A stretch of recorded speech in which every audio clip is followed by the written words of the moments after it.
graduation in tool design and manufacturing from Tool Room Training Center, TRTC, Indo-Danish Tool Room, New Delhi in the year 1986.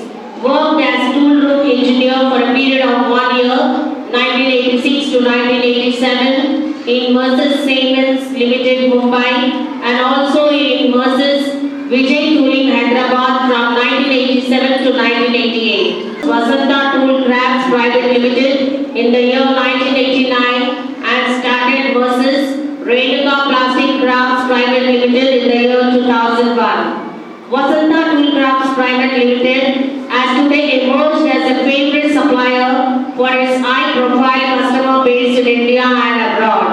Served as a member of Indo-American Chambers of Commerce, Tool and Gauge and Manufacturing Association, Council of European Union, Indo-German Chambers of Commerce, Alumni Society of AOTS Japan, Plastic Export Promotion Council, Confederation of Indian Institute and Federation of Andhra Pradesh Chambers of Commerce and Industry.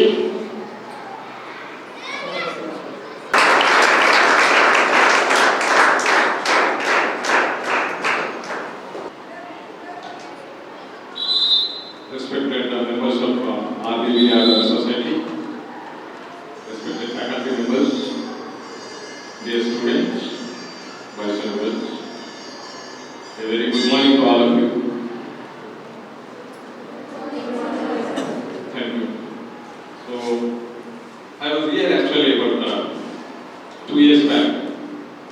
I was there that time, and this time also I am very happy to see the campus.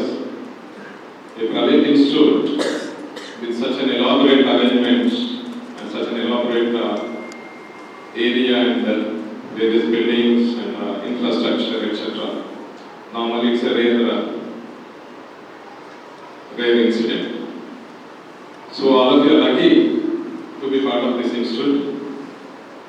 For that I congratulate you all. My hearty congratulations. And that was the annual sports day. So I spoke for about half an hour. Basically, what is in front of us, especially us being students at this point of your career. And all of you are 10th, right? Yeah. So, what is hypothalamus? Is it taught to you or no? It's not in the syllabus. Science teacher, no? Brain. So, which releases about 6 to 7 chemicals based on the person's activity, etc., etc. So, certain chemicals it releases when a person becomes happy, when a person helps somebody, when a person plays sports. So, it elevates his mood, her mood. So, all these things. It is not only to keep the person happy and all that. All these chemicals have got certain functions which they will be kind of input material to the other organs, other glands. So, if those chemicals don't get released, okay, you may not, one may say, okay, I don't want to be happy, let me live like this. That's fine. But then if those chemicals don't get released, your other organs will not function properly. So, which means slowly, over the years, you will become sick. So, for that gland to release all these chemicals, what are we supposed to do? The entire, maybe the gamut of things which happen in this world are because of that chemicals only. Because the gland tells you that you do this because this chemical is required for the body. So that person, he keeps doing, he wants to be happy so that some chemical gets released. And for him to be happy, he wants to earn money or something, different things, etc. So, in a right way or not in a right way, all that stuff. And then Another thing is elevating the mood to make you happy. That is your physical activity, which are the sports. So first one is linked to your day-to-day well-being. Second one is for your physical activity. So all of you must be knowing Dhirubhai Ambani. How many of you know? Can you raise the hand? Dhirubhai Ambani. So how many? Maybe about 20 people are knowing that person. And how many of you know Kalam? So all of you know Kalam, right? So why you didn't know Dhirubhai and why you know only Kalam? Though he is the richest person in this country, the richest. Okay, another thing is, all of you must be watching serials and movies, all that, right? At least on the weekends. And mythology, some serials also you may be seeing, Ramayana, Mahabharata, etc., all that. So there is Narada Muni who keeps doing like this. Have you seen? He's a kind of a troublemaker. He creates the trouble and then he watches and he feels happy by doing that. So one day he goes to Goddess Lakshmi and he says, though you say you are the richest person, you are not the richest, he will say. Then he'll go to Saraswati, Goddess Saraswati, and then he will say, though you have lots of knowledge, but you don't have money, he will say. So basically he creates a kind of a rift between these two goddesses. Then ultimately what he does, he conducts a competition for those two goddesses. So Lakshmi brings all her wealth, she puts at some place. Saraswati doesn't have any wealth, any money. What she knows is, what she has is only the education or the knowledge or the wisdom. Then she starts playing her veena out of that knowledge. The entire, you call it town or village or the entire area, people they bring all their money, all their ornaments, gold, etc., everything, and then they put the other side. Slowly, that becomes bigger than this side quantity or quantum. So which means that Narada declares that Saraswati is the richest person, not the Lakshmi. So means what? It's not the money, which Abdul Kalam wasn't having enough money. Dhirubhai Ambani was having lots of money, but is he remembered well today? Is he remembered by more people? No. Abdul Kalam is remembered by more people. Because he was having knowledge, he was honest, he was sincere. Everything a good personality, a good person should possess, he was possessing. So that is why he is remembered. So if you have to take a cue from these 2-3 incidents which I told you, what makes important? Important thing is to gain the knowledge. That is of course through education, because at your level is a foundation level through education. Then another one is because your hypothalamus wants to release a lot of chemicals, so you also need physical activity, which is games. So at this stage for all of you, the important things are only these two things. Increasing your knowledge levels, education, through education, say, and then playing the games and game or sport, and becoming some expertise there, developing some expertise in that field. So knowledge, in fact when I came 2 years back, headmaster or headmistress, she said 100% people pass in this school. But what is the percentage of marks you get? Do you get 70%? Do you get 80%? Do you get 90%? Do you get 95%, 98%? Because from towns and districts, when they go to the cities, of course nowadays the situation is a little different. But at least in our time, when we used to go to the city, we used to be kind of nowhere. And we used to be the top area. But our knowledge levels were so less compared to the city students, etc., because their exposure was like that. So, for you to increase your knowledge levels, so what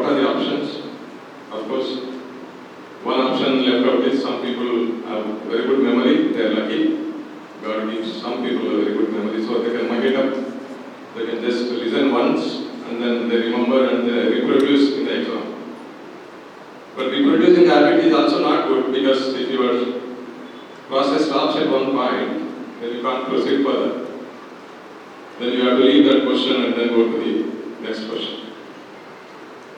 Whereas the other method of gaining the knowledge is by putting the requisite efforts.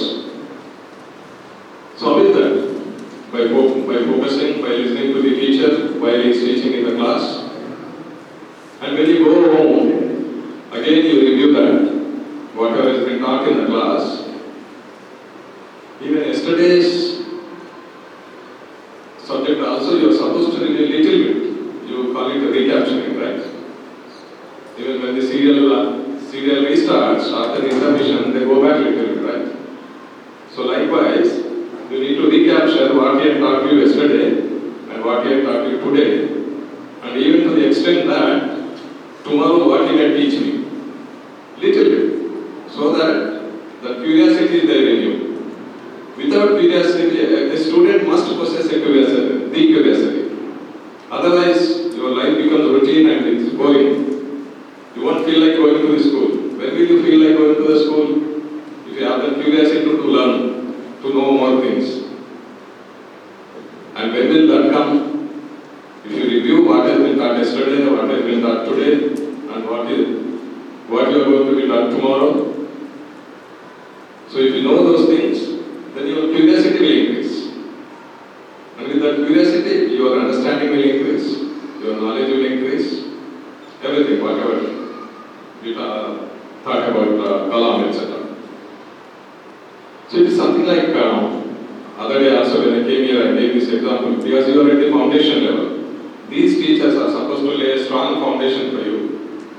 So, which means, they put every day in a subject, they put a brick, and in the evening, when you go home, you are supposed to put a mortar on it.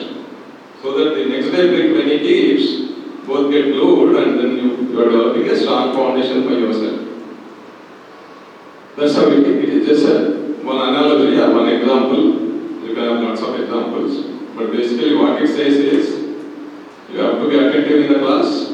When you go home, if you are a sports person, you take bath, have some snack or bite, and then you study. Because you have got ample time. It's not like in our days, we used to go by cycle, we used to go by walk, and about 3-4 kilometers, which means that would have taken about 1.5 hours, 1 hour at least, for example.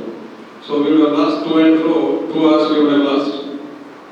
So likewise, in a day, you have got lots of time to spend on the studies and to also do other small things. So, when you do this, your knowledge levels increases, then the teacher, the class teacher would look at you because you are the one who is responding to him and you are very curious to know more things. So it is. All the way it takes you to a different level. You will be in top 5, top 10, etc. So why are you saying this? Why did I mention that from this part of the towns or cities or districts will have less knowledge? Because there in the city, their exposure is very high. There are a lot of gadgets. There are a lot of net teaching maybe. The labs are better comparatively. It's not that you are not having here. You must be having to see that. So because of that, their knowledge levels are high. So when you go for the competitive exam tomorrow, after +2 or after even 10, if you want to get into a good college, so you need to compete with them. So if you have to compete with them, you must possess good knowledge on par with your city people, Hyderabad people or big cities. So you have to put in that requisite hard work. There is no shortcut, and you have to spend that much of time because you want to excel in your life. Your hypothalamus is telling that you must excel, you must excel. Isn't it? Even your parents also push you for that. That's a different aspect. So, second aspect is, we said sports. Any game sport, it gives you first of all a lot of physical activity. So by which you are breathing in a lot of oxygen, and oxygen goes to every part of your body, every cell receives that oxygen, so that cell gets energized. So when every cell of your body is getting energized, so your energy levels are quite high. Your face will have a glow, you will be a different person altogether. Your hypothalamus will release a chemical, so which makes you happy, which makes you feel happy. So all these things, maybe your science teacher, once I leave tomorrow day after, they can also take one class on these things. So games are very important. It's not only the physical activity, it teaches you a lot of other things. What does it teach?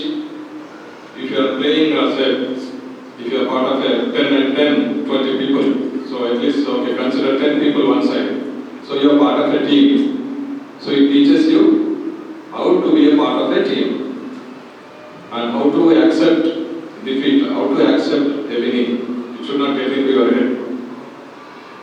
And how to maintain the timing, because game will not wait for you. You have to maintain the timing. Even if you get hurt, how to manage those physical hurting, etc. So that one game, one activity teaches you so many things. So you must, whether you want to top the class, all that is immaterial. Somebody may be wanting to top the class, somebody may be wanting to excel the games. But both have to do both the activities. Okay. For the person who wants to focus more on the studies, it is like 80-20. So let him spend 8 hours here, but 2 hours of game is a must. For a person who wants to excel in the games only, let him spend 4-5 hours per day. But he should get at least 50% or 60%, 70% marks here. So he has to do both. But he will be doing more here, and other person will be doing more here. Hard work. So, and the same thing, same subject. Somebody is always thinking of mathematics, somebody is always thinking of science or some other subject. And in the games, somebody wants to play only one game and he wants to master it for some reason. So slowly he started liking that particular activity. So when you started doing this, slowly it becomes passion. So that is your passion. When you sleep, when you wake up, every time you are thinking of only that activity. So that is what you must pursue. Sometimes you may get confused. You may like 2 subjects or 3 subjects, 2 sports or 3 sports. Then you can take help of your teachers or your parents, your cousins, brothers, elders, somebody, so that they can guide you properly, and then you can zero onto one goal, one passion. So that should be your goal and pursue further. So what happens by doing that? You will become a master in that. Like for example, Kalam was not a doctor, he was not a neurosurgeon, or he was not an agriculture scientist. He was what? He was a missile scientist or rocket scientist. So he pursued only one field. Did he pursue 4 or 5 fields? He has not pursued, right? So likewise, whether you want to get into engineering stream, whether you want to get into science stream like MBBS or law or anything, whatever you pursue, but it should be a focused effort. That can only take the person, because it's very competitive outside. You cannot be thinking of doing 3 or 4 subjects, 3 or 4 activities and then think that okay, I can master all these activities. It's not possible. Because outside the competition is very high. And then you won't be succeeding. May not even in one also you may not be succeeding. Or at the maximum you may succeed in one and with a less satisfaction. So that is why you must start focusing on one subject. Okay, now anyway 10th you have to start focusing on all the subjects, but slowly when you get into inter, now you have to decide whether you want to take MPC, whether you want to take BC or CEC, HEC and all those branches.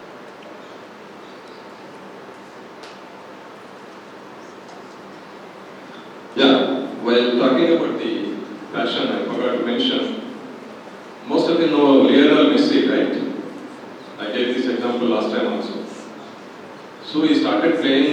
football at the age of 12 or 13 years. And much before that, whenever he used to walk on the street, he used to walk like this. Means, of course, he had some physical element, that's a different thing. Because he used to always think that if ball comes from this direction, how should I kick? If it comes from this direction, how should... So, whether he walks on a street, whether he walks in his home or wherever, his entire 24 hours minus sleeping hours is only football, football, football, football. So that's how he has become master. By having some physical ailment, he has become the master. At the age of 13, he has scored some heavy number of goals in very few matches. And similarly, you have lots of sports people who have created a lot of records. So all that is because of the passion. So even in the academia, you take the research or whether you take employment side, career-wise, even the business, industries, etc. If somebody was successful means he hasn't become successful just like that. Because he pursued, he spent the requisite amount of time, requisite amount of energy. He had the determination. You must have that determination, that grit. And that's again, those things are again not enough. You should be sincere at your work. You can't say that, okay, yesterday I worked in the night, so let me sleep in the day. Your other team members will not be there. You have to be sincere. So all the good qualities of a good person you must possess if you want to achieve your passion or your goal, your target.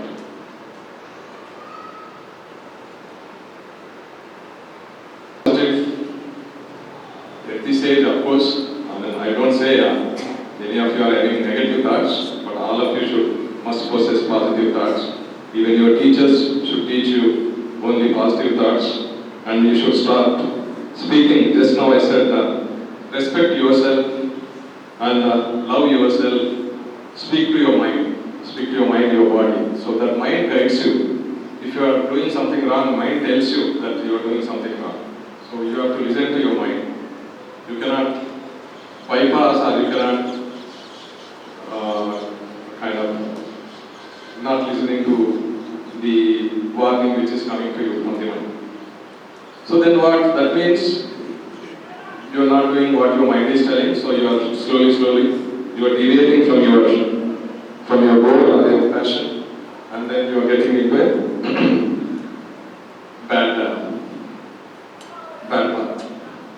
And today, one of the renowned scholars was saying in one of his speeches, there is a dearth of good personalities on this globe, in this entire world. So it's a kind of a rat race. People are running, and for what? Nobody knows. So, first of all, as a person, you should see whether your personality is a good personality or not. What does it mean by good personality? I am not talking of physical personality where you should be weighing 100 kgs as that 6-pack, 7-pack and all that. I am not talking of that. So, good personality means as you keep growing, so you will be getting lot of recognitions, lot of maybe jobs, money, etc. all that. But then that should not get into your head. You should be compassionate. You should be empathetic to the people around you. You should not be speaking lie anytime. Of course, you can tell some small lies if your friend's mother is asking, will you have a breakfast? You can lie there. Not to trouble her. You can say that I have already had auntie, I had my breakfast, even though you have not had. Those are not lies. But other real lies, you shouldn't be lying. What happens if you lie? You have to remember where you have lied, what you have lied, to what extent, what was the context, what was the content. Everything you need to remember, because someday opposite person will realize that you have lied to him, and he will come back and then try and give you that feedback. So that time you will be in an embarrassment position, so which you don't want. Your hypothalamus doesn't want that, right? So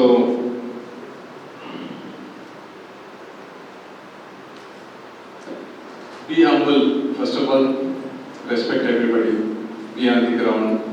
How humble was Kalam? Most of you might have seen, right? You keep seeing TVs, recorded programs, etc. All that. He was so humble. Even you might have read somewhere, he just had 3 or 4 dresses when he was the president of this country. So such was his humbleness. But anyway, let's not deviate too much and maintain a healthy lifestyle, because your hypothalamus wants your lifestyle to be healthy because it wants to release all the chemicals in a healthy manner. Whatever habits you make, as you grow in your life, as you progress in your life, your habits should be healthy habits. Again, as I said, speak to your mind, listen to others. So, main thing is help your parents. Whenever you see, you will be at home maybe another just 7-8 months. You may go off now. Once you complete 10, you may go to Hyderabad or somewhere. Then after that you will take up engineering, you will take up medicine. So you won't be at home at all. Maybe you will comfort 1 month or 2 months, and that time your parents will pamper you because no, my child has come after spending 5 months, 6 months, so let me not trouble her. So I need your help, but even if she wants a small thing, if you can go to a shop and fetch that and give it to her, she will feel very happy, and then because of that you will also feel very happy.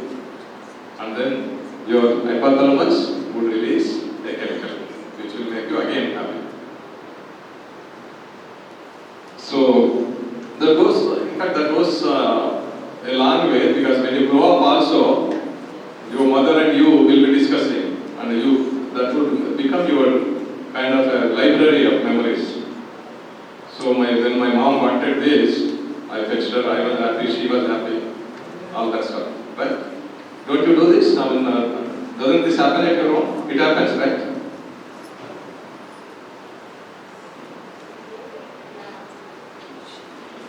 And as I mentioned, there is no shortcut to success. You have to put the requisite hard work, requisite effort, determination, all those things you must possess. Otherwise, it's not possible to be successful. Then you should learn to smile. So, smile on the face would enhance your personality and glow. So when can this happen? If you are happy, you can smile. So when you will be happy, when you achieve certain things. So you must make all these practices as a regular practice, so that you are not missing on any front. Even some of you may be doing yoga also. So yoga also teaches many of these things. Means teaches not orally, you will be experiencing within you.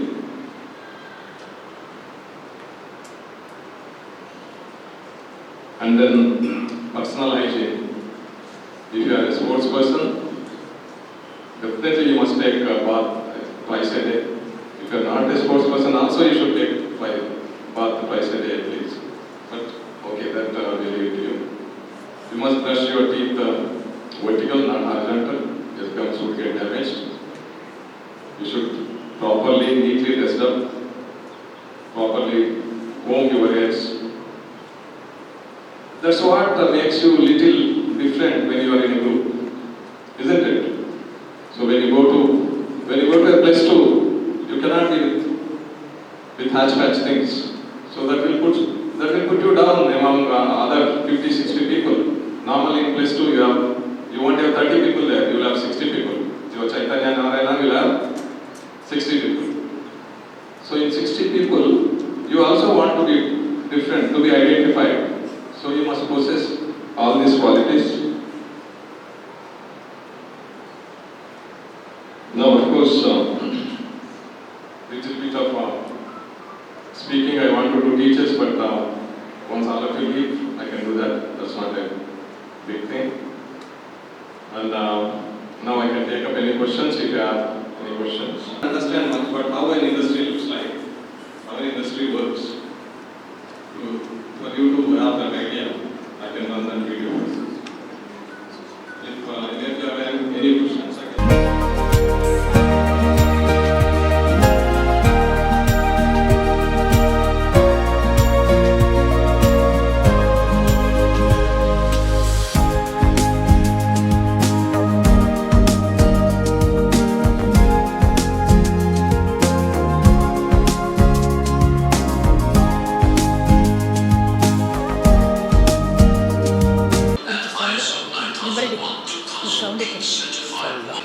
Is a one-stop shop solution provider.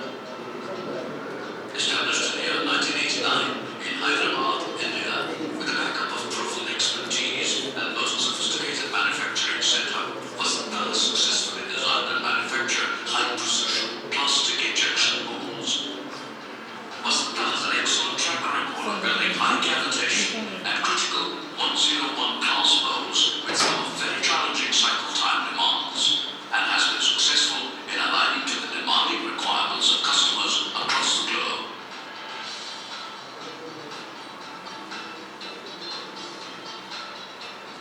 Vasanta Crafts is the first mold-making setup to introduce conformal cooling design concept through its in-house laser sintering equipment in India. Vasanta has many firsts to its credit. First, to set up state-of-the-art automated robotic machining cell in entire Southeast Asia and vacuum heat treatment facility in-house. First in India to build two short turntable mold and cube molds. Our qualified tool design engineers and experienced CAD engineers collaborate and stimulate the real-time conditions on various design options to identify the right process and materials to achieve the desired levels of quality. The latest CAD/CAM workstations are integrated with high-end, state-of-the-art CNC machines and automated robotic machining cell.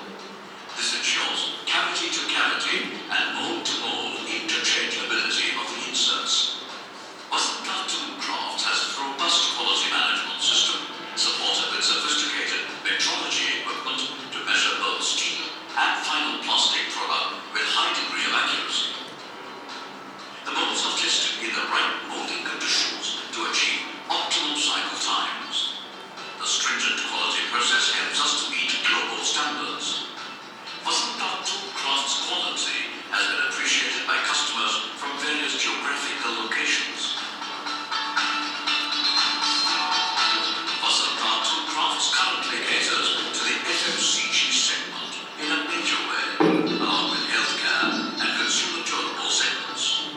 Today, Vasanta Craft is capable of delivering the products and services in a most efficient and meaningful manner, by which the customers get the best of the quality in a timely manner at the most competitive price as compared to any global tool. I take this opportunity to thank all our valuable customers for the continued confidence in our products and services. Vasanta Crafts Private Limited.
So that's what is going on.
My name is Kirtika.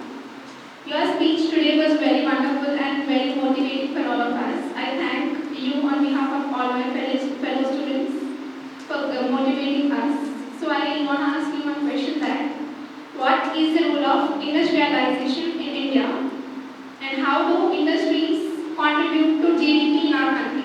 Very important, of course. It's going on for many decades. In fact, it's also said that you can say, few hundred years back, we used to export to many countries, and our economy was the highest, means the strongest economy in the world. That was few hundred years back. But then later on, so many people, rather kings or whoever, they have invaded our country. Then our economy went down, and then in 1947, of course, we got the independence from Britishers. So since then, some developments have started by every government. These developmental activities, industrialization of country has been initiated. Definitely, the major contributors for the GDP are major two sectors. One is agriculture, other one is the industries. So industries, it is not only the contribution to the GDP, but it also provides employment. So in a way again, which contributes to the GDP. So today we are the highest employment provider in IT sector globally, and even the highest employment provider in the agriculture. So, but of course we lack to large extent in the industrialization of agriculture sector, where a lot of automation and a lot of food processing, etc. needs to be done. And coming back to your question on the industries, India is progressing well, and in fact, today no country is growing at about 8% of GDP or 9% of GDP, whereas India is growing. So this coming year's estimation is about 9%, whereas most of the other countries, even developed economies, are growing just at 2% or 3%, even some are negative. Means they are degrowing. They are not growing, but they are degrowing. So, industrialization gives a lot of employment and foreign exchange. We need a lot of foreign exchange because we import a lot of oil. Of course, after 5 or 10 years, this may come down because we are switching over to electrical vehicles. Electrical vehicles are boom for our country. It's very good for our country because on two aspects. One is all these vehicles are creating a lot of pollution. Other one is you are importing oil by paying or by spending your expensive foreign exchange. It's very difficult to earn foreign exchange because unless you export something, you will not get dollars or euros or yens, etc. So whereas to import, you need to pay them in dollars and euros, etc. all that. So electric vehicles or electric concept itself is going to be a boom for us. And the other sector is again solar sector. That's also going to be a boom for us. So basically it's going to avoid pollution and the energy costs are going to reduce. So that's how we can say it's a boom for the industry. And industrialization is happening. It's increasing every year. We are excelling in many segments, not one segment. And today we were facing lots of problems with semiconductor chips. But already government has taken some initiatives and some 3-4 companies, large companies, are coming forward to start such companies. So in every sector, we have our Indian companies. And many companies, many products get exported from India, in fact. So most of the cars which you see here, most of those cars get exported to different countries. So industrialization is on. You can also be a part of it after another 7-8 years. Unskilled people. Unskilled will have some jobs which doesn't call for too much of skilling. But you can also skill them in one segment. See, for example, somebody has to do an activity, small activity throughout his day. So you keep training in that activity. So he doesn't need to know if he has to keep this from here to there. He has to do only that. So we have to teach him how to put it there without damaging and without taking too much of time. So he doesn't have to know about some other thing because he is unskilled. And you can train him only in his line of activity. So that's how you can skill the unskilled people. And today this government is giving a lot of importance to their skilling programs.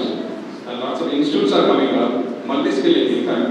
Means they also want to develop skill in multiple activities. If you are doing not one activity, but in 2-3 areas. For example, tomorrow, this company may say, okay, I don't want to make this. So this person will guide you. If you teach him some other thing also, then from here, he will go to that side or into another building. So you can do another activity there. So there is a skilling, there is a multi-skilling. And in fact, there is a ministry in the central government only to monitor this skilling and multi-skilling. Sir, is industrialization a sustainable development? Yeah. So. Is industrialization a sustainable development? Yeah, of course. Like the way I said earlier, your electrical vehicles and solar energy can be one segment. And in every activity, you have that question. Basically, CO2 emission, etc. Even in plastics, now people say plastic should be banned, but plastic is such a material. It is so easy to work with it. So you can ban maybe the micro, the very thin bags, etc., carry bags and all that. But whereas to process a plastic is so easy, and you have so many items, right from your morning till evening, you use so many items. So how will you make them? So that is as far as the plastics is concerned. But then again, there are lots of now there is a lot of R&D going on a biodegradable plastic, which means now, for example, this may degrade after say 100 years. So whether the biodegradable material can degrade within 1 year or 2 years, like any cloth or any wood, etc. So what are your current goals? Current goals? Oh, I'm already 60, so you want me to have some more goals?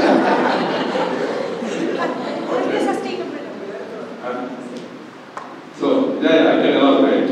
So, already we are doing reasonably good business. We export about 60 to 70% out of our activity. We have started to plants overseas, and then we would like to stabilize these businesses. And then, as and when some new opportunity comes, we'll be taking up those. Yeah, because if you talk about top economies, it is like the US, China next, then Japan, then Germany, UK, France. We are kind of 6th or 7th if you take a general rating. But if you take some specific ratings, in some of the areas we are number 1, number 2, number 3 like that. So in many cases we are moving up, in fact we are not going down. But that is because, as I said, about few hundred years back, if you talk about 1600 or 1500, we were the rulers. We were exporting everywhere. People used to use in many countries as their currency. But because of all those invasions, etc., our economy has gone down. And so today we are kind of developing from scratch from 47 onwards. So it would take some time. And then population is also quite high. So sometimes it's negative, sometimes it's positive. If you use it in a positive manner, we can utilize this high population and then generate a lot of activities, carry out a lot of activities, and then improve the GDP and the industrialization. So we can definitely progress, we can definitely move up on the graph. It's going on actually. We are every year, in every segment, we are moving up in the How is economical liberalization benefited to people of India? To the people, okay. Earlier everything was closed, means even to export certain things there used to be a lot of limitations, to import certain things there are a lot of limitations. So today you can import anything, you can export anything, so by which your employment got increased. So today you can think and try to make lots of new products which you were not able to do earlier.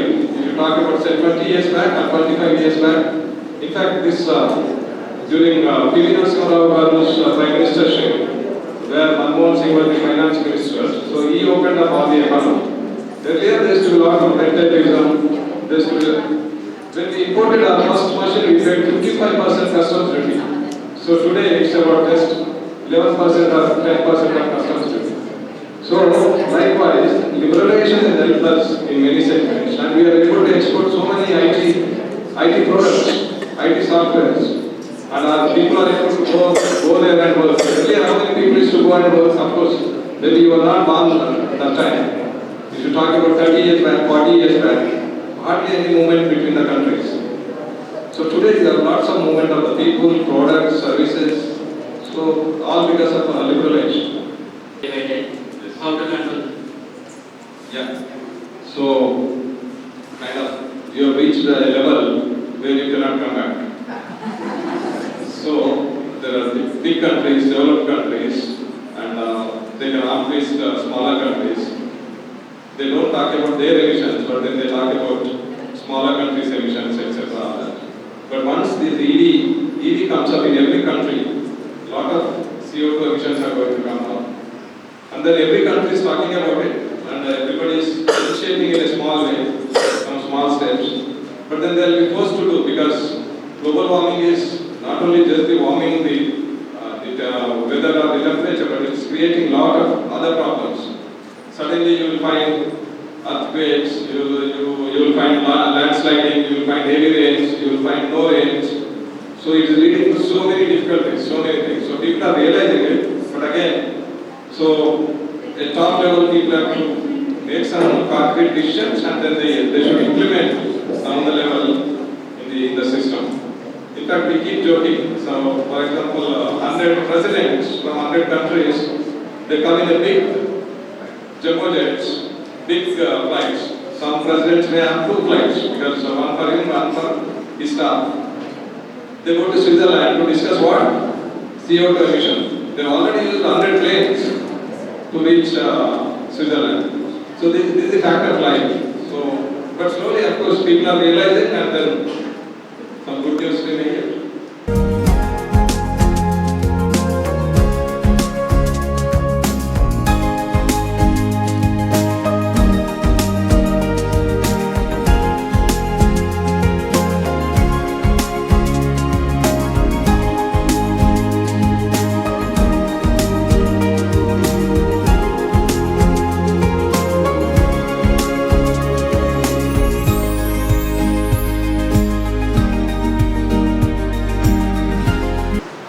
చాలా impress చేశారు madam. మన పిల్లలు కూడా చాలా impress అయ్యారు. తర్వాత inspire కూడా అయ్యారు. మన పర్పసే అది. సార్ కూడా ప్రాక్టికల్ మనిషి అనిపించింది. నాకు ఇప్పుడు అనిపిస్తుంది సార్ అంబానీ కంటే కలాం ఎట్లా గొప్పవారు అన్నారు. నాకు కూడా సార్ కలాంని నేను ఇష్టపడతాను అనిపిస్తుంది. సార్ మా రిలేటివ్ అయినందుకు కూడా నేను చాలా సంతోషంగా ఉన్నాను.